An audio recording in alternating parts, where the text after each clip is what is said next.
Welcome back to the channel if you've been here before, and welcome to the channel if you're a new visitor. This time we're moving on to part 2 of the build of the Tamiya Messerschmitt BF109 G-6 in 1/72 scale, and we're going to be painting the cockpit.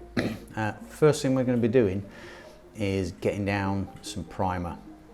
I decided on a black primer because I wanted to try a little bit of, not so much black basing, but I wanted to try and create sort of an effect where there's sort of modulation within the cockpit. I wanted to sort of highlight some areas where the sun gets more to it. I'm using the Vallejo black primer for this. I think I've got the airbrush set at 19 psi, and it's a 50-50 mix with the primer and airbrush flow improver. I prefer the flow improver to the thinners for some reason. It's more the feel of it.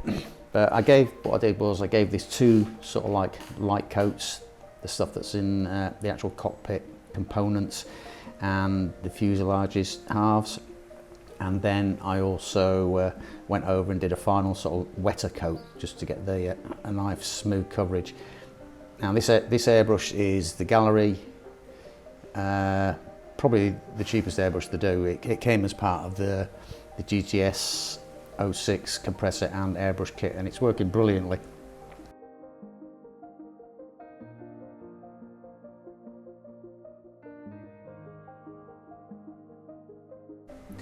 Okay, what I'm doing here is I've got some of the colour that I'll be painting the cockpit, which is RLM 66.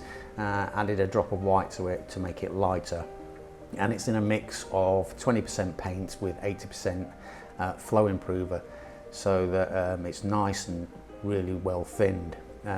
All I'm doing here is applying this to certain areas of the cockpit itself and the fuselages, mainly nearer the top, to give almost some highlight to it. And what will happen is when I paint the RLM 66 over the top afterwards, it'll tone it down a little bit, but it'll just give you, hopefully it'll just give a little bit of variation within the cockpit and make it look as if there's certain areas that are lit a little bit more than other areas, so to keep some stuff in the shadow, as it were.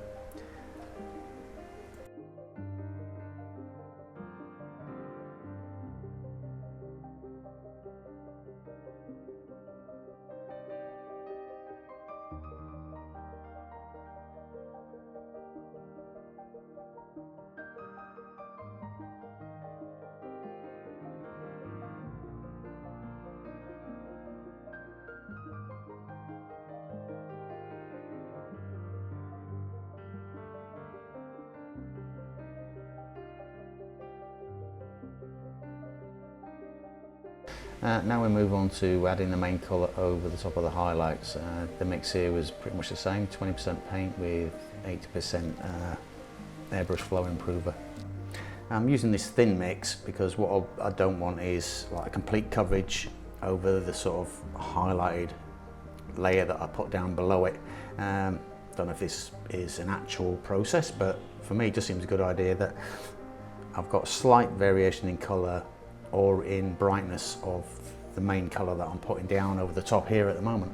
I'm also painting the cockpit colour over the canopy, so that from the inside of the canopy, the framework of the canopy, you'll see the cockpit colour.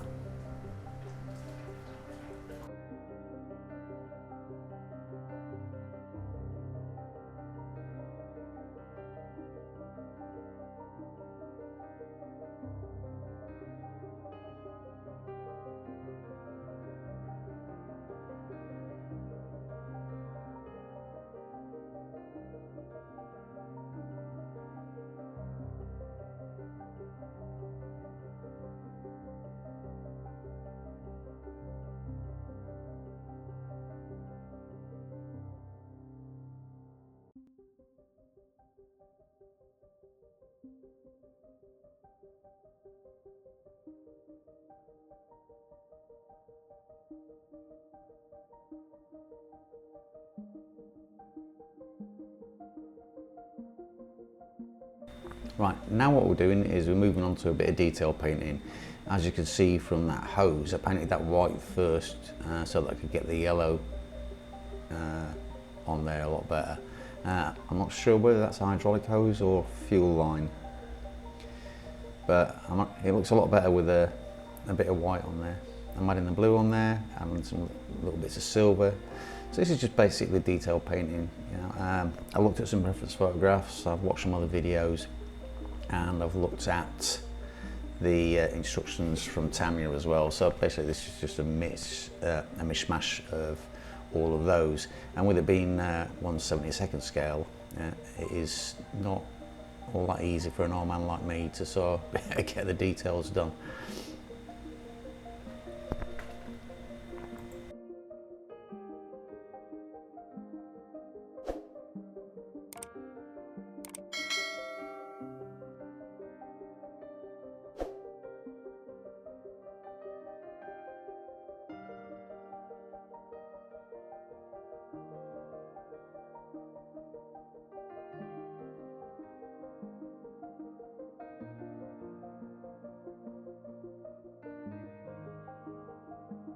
Now we've got the detail sort of painting done inside there, and we're going to move on to basically dry brushing.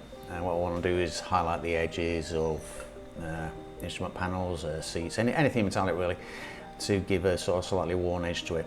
Now I've been watching quite a few videos from some guys who are just amazing, like building models.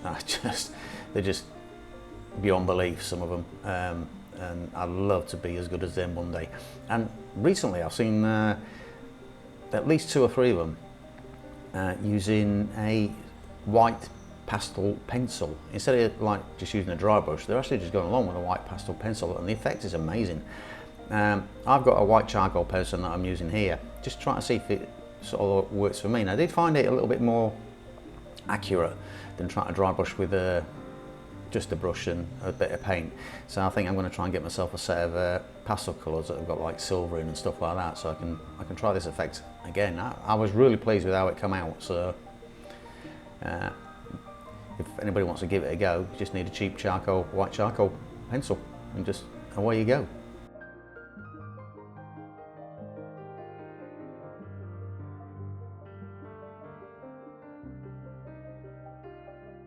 Right, now we move on to decaling. I'm going to put the seatbelt decaling first, and as with all sort of decaling, I use the micro set to put it in place. Be really gentle with the decals. If you're new like me, don't force them around. I'm barely touching the decals with the tweezers, so don't think you ram it in. And once it's in place, I just give it a little dab with the cotton bud, put a bit of micro set over the top. And for the seatbelt, pretty much that's it, because there's nothing rough, so I'm not going to sort of like use micro sol on the seatbelt. Right, I was happy with the seatbelt, so now I'm going to move on to the instrument panel. Now obviously this has got raised surfaces on it, so again I put micro set down just to put it into place. Use the brush just to pull it off.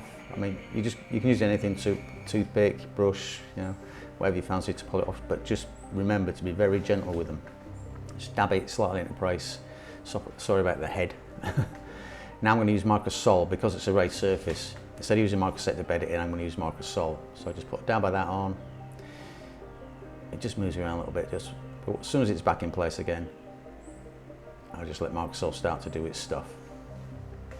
Now I use micro set again for the other side, because there's 2 of these instrument panel decals. So I drop that into place.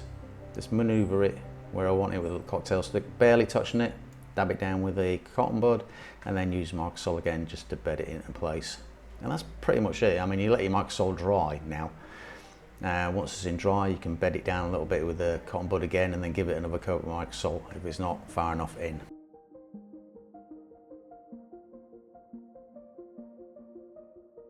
Right, okay, now what I'm going to do is apply a wash. I'm just using oil paints and a bit of odourless thinners. I'm creating a really light grey because the inside of the cockpit is dark. I'm creating a light grey, and all I want to do is just add a little bit of sort of dusty dirt in there just to add some contrast. So it's not so much that I want to create shadows and do like panel line wash and stuff like that. It's more just adding something a little bit lighter, just dust it around, and all I do is just make it super thin. and then just put drops of it all over the cockpit. And then what I do is I dry off the brush, dip it in some clean odourless thinners to lift off any sort of like pooling areas that I want. So that's pretty much about all it is. It's just creating contrast. I really enjoyed the result of it, and I'm pleased with how it came out. So now we've just got to wait for that to dry. I can move on and then add the flat coat, and we'll just be about done.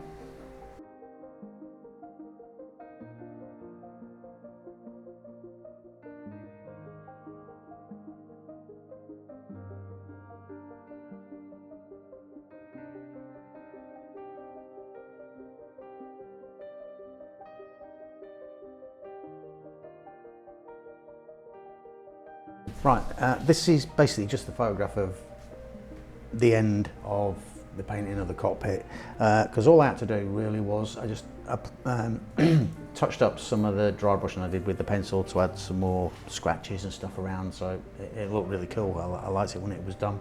And then all I did was lay a few matte coats across. I mean, you've all seen matte coats laid down, so you don't really want to see a noob trying to paint matte coats over everything. But that's basically all it is. And now the cockpit's painted and we're ready for assembly. So the next video in the series will be assembling quite a lot of parts and getting ready to start doing some proper painting. Now, I hope you enjoyed this episode, and if you did, don't forget to like, comment, subscribe. Any comments I'll answer, and tips especially is what I want as a new hobbyist. Anyway, I'll see you guys later.